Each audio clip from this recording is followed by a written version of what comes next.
Good evening বন্ধুরা, সবাই কেমন আছো? আশা করি সবাই খুব ভালো আছে, আর আমি খুব ভালো আছি। আর আমি ডিউটি থেকে আসলাম, এইমাত্র আসলাম, এসে ড্রেস চেঞ্জ করে আগে রান্না করে আসলাম। আজকে একটা স্পেশাল জিনিস করব, তাই তাড়াতাড়ি রান্না করে আসলাম। না হলে আমি ওই 8:30 9টার দিকে রান্না করে আসি, কারণ হচ্ছে সবাই দেরি করে খাওয়া দাওয়া করে, তাই এতটা টেনশন নেই যে তাড়াতাড়ি রান্না করতেই হবে। আর স্পেশাল জিনিসটা কি দাঁড়াও তোমাদের সাথে শেয়ার করছি। তার আগে দেখো, এদিকে সব কিছু গুছিয়ে রেখে দিচ্ছি, আর যেগুলো ধুতে হবে সেগুলো ধোয়ার জন্য বেসিংয়ে রেখে দিচ্ছি। যেহেতু ছেলেরাই থাকে, আমি তো সকালে তাড়াতাড়ি চলে যাই, তাই কিছু করে যেতে পারি না।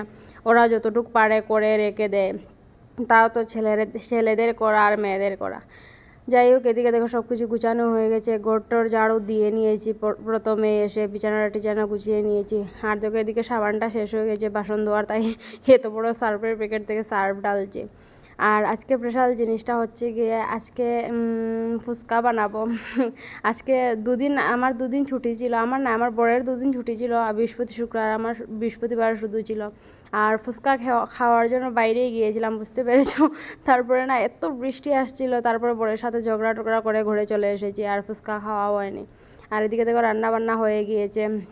রান্নাবান্না করেছিলাম, শালগম দিয়ে মাছের ঝোল করেছিলাম, মাছ ভাজা, আলু ভাজা, আর এটা কোরিয়ান নুডলস। তোমরা কালকে দেখেছো হয়তো, কালকের ভিডিওতে আমি নিয়ে এসেছিলাম। মানে আমি শুনেছি অনেক ঝাল হয় খেতে, তাই নিয়ে এসেছিলাম, কিন্তু আমার এত একটা ভালো লাগেনি। আমার 40টা টাকা চলে গেল আর কি। যাই হোক, দেখো খেয়ে আমার এতটা ভালো লাগেনি, মানে তার থেকে নর্মাল ম্যাগি অনেক স্বাদ।